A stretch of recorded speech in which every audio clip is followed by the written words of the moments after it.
Hi, welcome to My Classic Soul, the podcast dedicated to the best soul and R&B music throughout the decades. In our latest episode, soulmusic.com founder David Nathan is joined by longtime soulmusic.com colleague and music industry veteran Michael Lewis. Michael has worked with a number of major record labels including The Face, Motown and Sony Music, and today they are talking about the classic 1981 album What You Gonna Do For Me by the iconic Chaka Khan.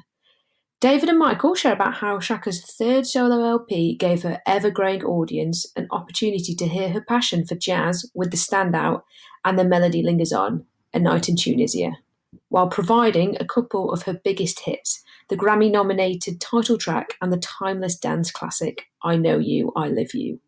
Without further ado, let's join David and Michael to talk Chaka Khan.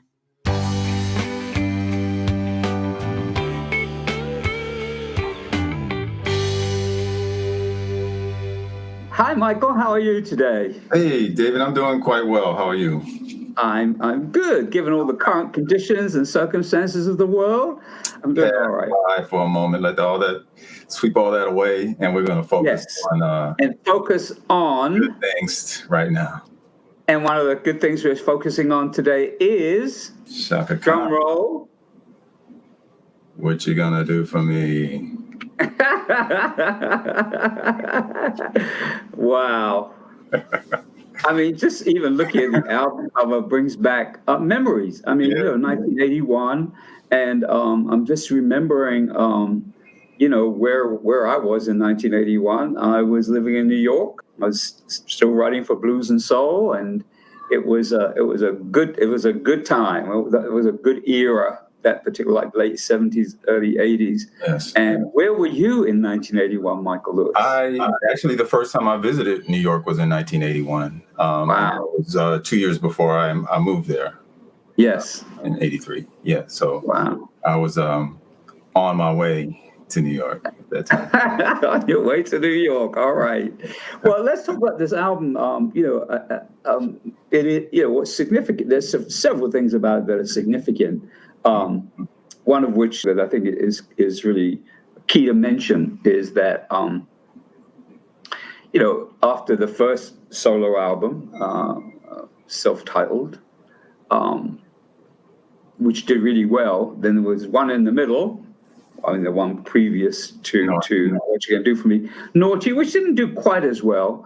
And then we've got What You're Gonna Do For Me, which also, was a gold album and clearly represented many different facets of Chaka's vocal skills, as well as, I think significant thing for me, and I know we're going to talk a lot more about this in this segment, in this podcast, about her love of jazz. In fact, why don't we just start there? So, what was your take on hearing the album, and particularly the jazz-flavored tracks? And of course, there's one in particular that we know we're going to talk about specifically, and then Melody Still Lingers On. Yeah, well, that song is revolutionary. What she did with her producer Arif Mardin on that song. And that's really kind of stands to me as one of the definitely a highlight of Chaka's career. Yes, that song in particular. It was just a complete meeting of genius minds with her producer, and the way I was reading in the liner notes how after they got the idea kind of spurred on by her record company to do something jazz oriented, that he decided to try do that song, and on a plane flight he actually started writing the lyrics, which he completed with Chaka. And I think one of the most remarkable thing is how he had Dizzy Gillespie's, the original Night In Tunisia with Dizzy Gillespie and Charlie Parker that he was listening to, and then how they included Charlie Parker's solo on that record. His solo is actually on the recording. So Chaka recorded with Dizzy and Charlie Parker, bebop geniuses, on this recording. That you can't, it gets no better than that, Were you aware prior to hearing that track and just already being someone who was how can we put this, enchanted by the music of Rufus and Chaka Khan? Now she was 3 albums into solo career. Were you surprised at how adept she was with tackling jazz and vocal jazz? I mean, does it come as a surprise to you? Not really, because she always had. I just felt like the range of things that she did vocally from the beginning with Rufus, because Rufus started off as a very country rock kind of a band, and so the range of vocals that she had performed up to that point, it was not so really surprising that she would, and her voice is so dynamic, is just like nothing she could not do. Yeah, what's interesting for me is I recall specifically my first actual in-person interview with Chaka and it took place in Los Angeles, and I had interviewed her for Blues and Soul from London when I think it was 1974, and then when I lived in Los Angeles for about 6 months, this interview I believe took place in that second part of 1975. And I remember in one of those 2 interviews, I'm not sure which one, she talked as early as that about her love for jazz and how she was hoping one day to be able to get more into recording jazz pieces. I mean, that it wasn't something that suddenly showed up. And I remember vividly, in that conversation. I think it was actually the first phone interview we did, not the one in person, but in which she really talked about how she saw herself developing at that time with Rufus, and having the opportunity to do more work that showed her love of jazz. And I think I'm correct in saying that this album, What You're Gonna Do For Me, and specifically this track that we're talking about, was the first time that most people would have heard her in that setting. Is that correct? Plus, she always spoke about her upbringing and around her father listening to jazz. That was always a part of.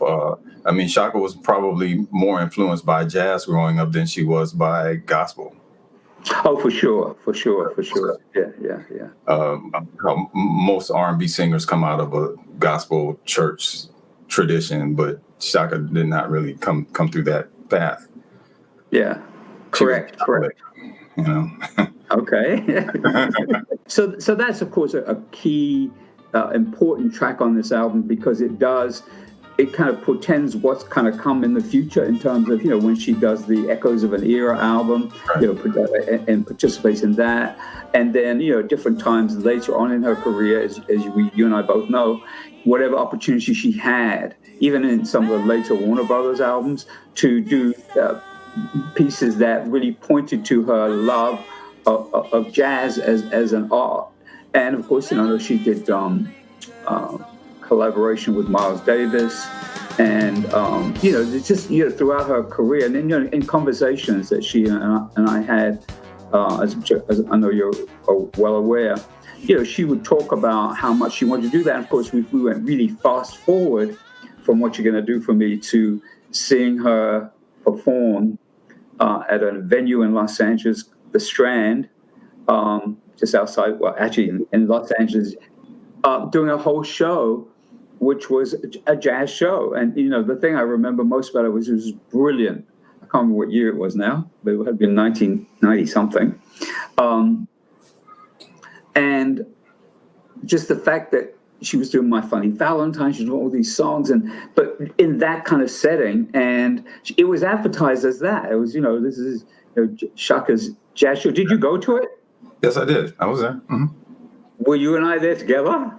I don't know. Maybe. I don't know. Probably. We were working together. We probably were.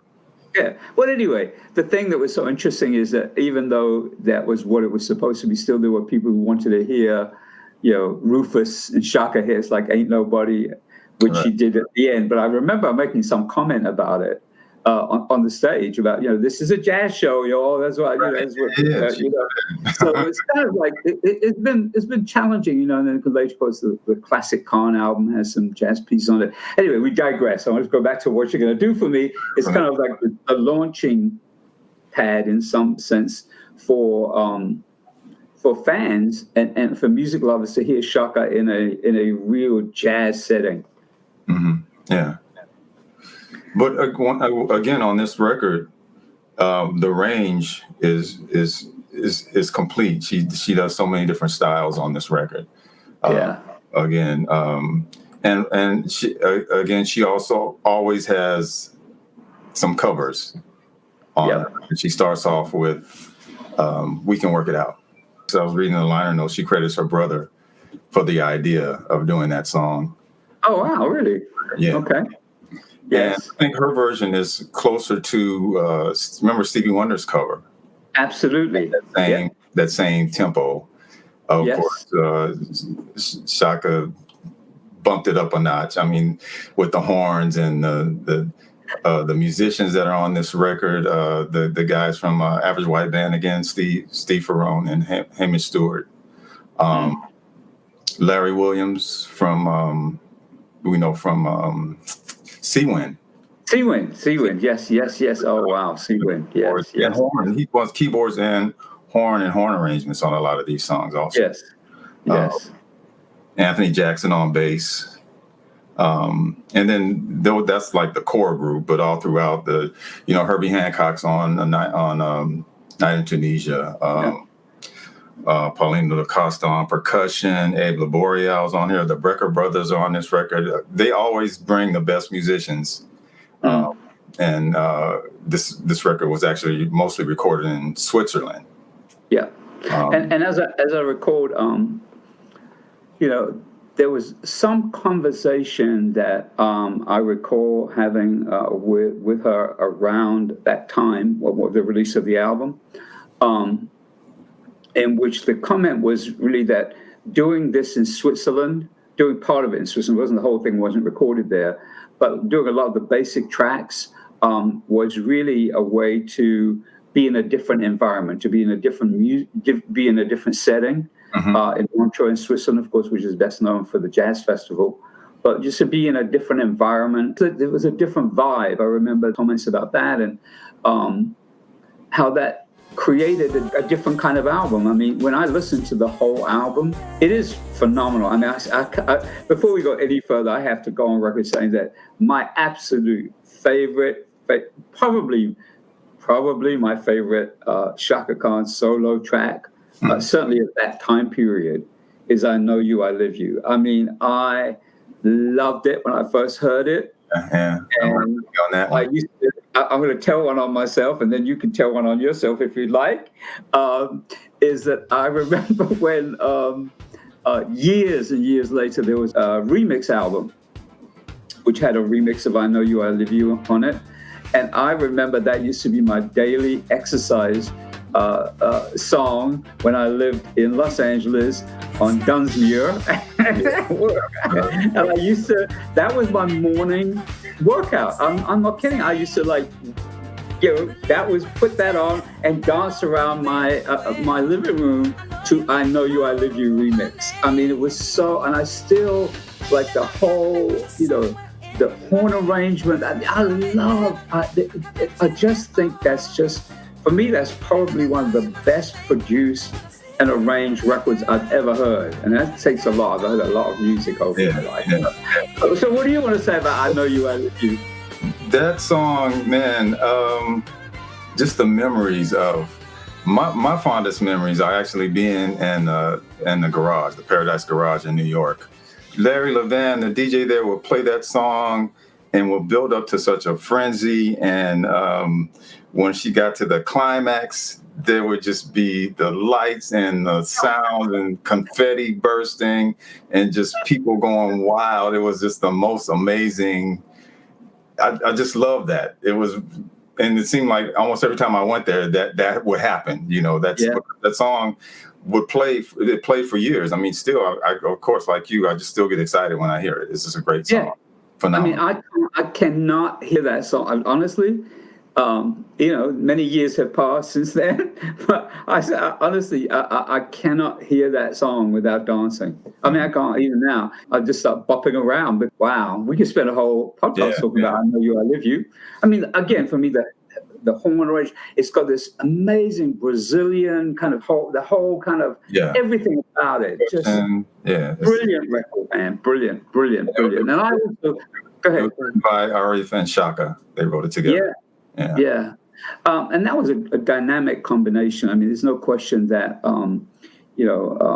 apart from his brilliance as a producer and arranger, that match, that creative match between the two of them was probably, I think it's fair to say, the best match of producer and artist for her. I think so. I mean, yes, she made many great records since. I'm not saying that, but I'm just saying that there was something about the chemistry between the two of them, musically, that just worked. And that track particularly, I think, is epitome of that. Yes, absolutely. And to go on the record, I was also at the Paradise Garage. May not have been the same time you were there. I don't know. Maybe. Who knows? Maybe. But that was 1981, and we were all young, and some of us were foolish. No comment, David, on that. Okay, then. Let's move on to other tracks on the album. So let's talk about some other tracks on What You're Gonna Do For Me. Let's talk a little bit about Any Old Sunday. I love that song. I love the original version by the McCrarys. Who I guess they started off as gospel singers, and then they correct. This is probably the big hit that they had. They had a couple of albums in the late 70s. But this was I remember them playing that a lot. Any Old Sunday played a lot on the radio in LA. It was very popular there. So when Chaka's version came out, of course, we were familiar with it. But as usual, Chaka puts a whole new spin on things when she gets your song, I don't know if the correct word is Chaka Eyes, is it? I don't know if that's I don't know. Well, if it wasn't, it is now. Yeah. Let's pause for a quick break. Then we'll return to David Nathan and Michael Lewis as they continue to discuss What You're Gonna Do For Me, the classic 1981 album by the legendary Chaka Khan, which they both acknowledge as one of their personal favourite Chaka Khan albums.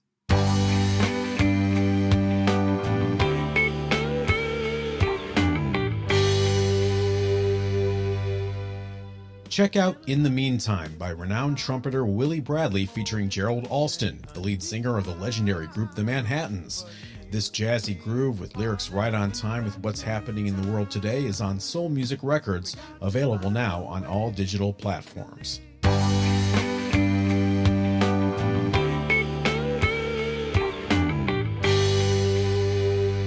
And some of the other songs on the album. It's interesting. There's one track that I forgot which album it came from, and now I'm reminded that it comes from this album, Night Moods. Night Moods. And the reason I'm mentioning it is because on my current, when I go for my walks in London with my headphones on, there's a particular Spotify playlist that's called Soul and Jazz Bossa Nova, I think is what it's called. I should know, I put it together. But anyway, it's got Night Moods on it. And every time I hear it, I'm like, this is just a great track. And just, again, the musicianship, the Arif as the producer, and work arrangements, and just... And her vocals on that song, because she sang... You're used to her vocal layers being high, blaring kind of notes, but Night is like a lot of low, smooth, velvety Chaka, low tones. Velvety Chaka, I love it. Well, I mean, go to velvet color, but not quite. Anyway, but I get it. Yeah. And then there's a couple of other tracks I guess we want to focus on. We mentioned We Can Work It Out, I Know You, I Live You, of course Night in Tunisia, and Any on Sunday, but there's a couple. There's one other. I think there's one other one that I think we want to focus on. Do you recall which one that is? We can both look on our respective lists. We got Each Other, which is a duet with her brother. Yes. I think those are the main ones that we've talked about, and then and the title. I mean, I don't know if we said much about the title track. I mean, the title track is phenomenal. And was a major hit for Chaka. Does she? I can't remember. Remind me, Michael. Does she often do that, or has she in recent years included that much in live performance? That particular song. What You Gonna Do For Me? Yeah. Oh yeah, absolutely. That's definitely right. one of her standard performance songs. That's definitely on her list. She says that if she doesn't sing it, she feels the audience will revolt or something like that. So she has to sing it. Which I don't believe, but she. Well, now there's another songs if she didn't do, they would. I can think of other songs that she was that I'm Every Woman or even Ain't Nobody. Then that might cause a little bit of a revolution. Yeah. I want to ask you in the context of other Chaka Khan solo albums and in the context of the trajectory of her Warner Brothers years, how do you see this album? How does it fit for you? Definitely near the top. It depends on what day you ask me. But this okay. A lot of days I will say this is my favorite Chaka record. Really? Solo album. Yeah. And I was just stumbled across an albumism entry, that website, and in their readers poll, this was the top vote getter of Chaka solo albums. Yeah. Well, I think one of the things it's interesting because I want to just check one thing. So yes, do a little what they call that. Not prep work, but kind of cheat sheet. Okay, interesting. I, for some reason, thought obviously what you're going to do for me, did really well, and then of course we go to the next album, which is Chaka Khan, which does seem to have a little bit more jazz stuff on it, if I'm looking correctly. Well, it has bebop medley. Bebop medley, yeah. But it didn't do as well as the predecessor. And what I recall, what I'm leading to is I remember the conversation that she and I did have a conversation just after the release of I Feel For You, in which she said basically their record company said, look, it's fine you're doing all these like different things and what you're going to do for me and working with Arif on different things. But basically, I think they told her and Arif, you guys got to come up with some hits now, like some proper, like solid, like crossover kind of hits, which of course led to I Feel For You. And they did. So. and they did. But but I remember it was like, okay, enough with the kind of experimental and doing artsy things now. Let's get back on record company speak, of course. But yeah, it's funny when I think about Chaka Khan albums from that time period. I'd say probably I'm in agreement with you. I think What You're Gonna Do For Me is also my favorite. Mm-hmm.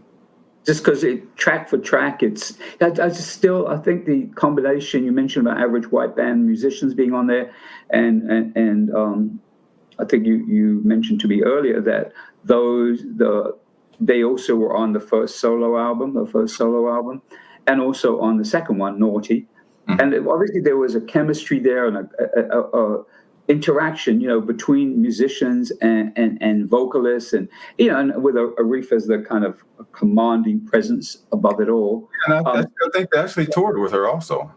Yeah, they toured with her. Yeah, that's correct. I remember shows that I went to that they were in her band. So yeah, it was a great combination, and I think that I think it is a significant album. In I've used the word twice now, trajectory of her career as a solo career, and so I don't know if there's much else to say about it other than it's a brilliant album, unless there's something else you'd like to add. I love it, man. It's one of my favorite records that I still play pretty regularly. And Yes. It's a lot of good memory associated with it. Yeah. I think it was a great time in her life as well. Yes. And they made, her and Arif, they just really made magic together. Wow. Well, I think that is the closing line, Michael. They made magic together. That's right. All right. Well, it's great, as always, talking to you. And I know this is a subject that's dear to your heart. And I love being able to talk to someone who obviously shares a passion for the music that we're talking about. So thank you. Sure, David. All right, then. Talk to you later. Bye. Take care. Bye. Bye-bye.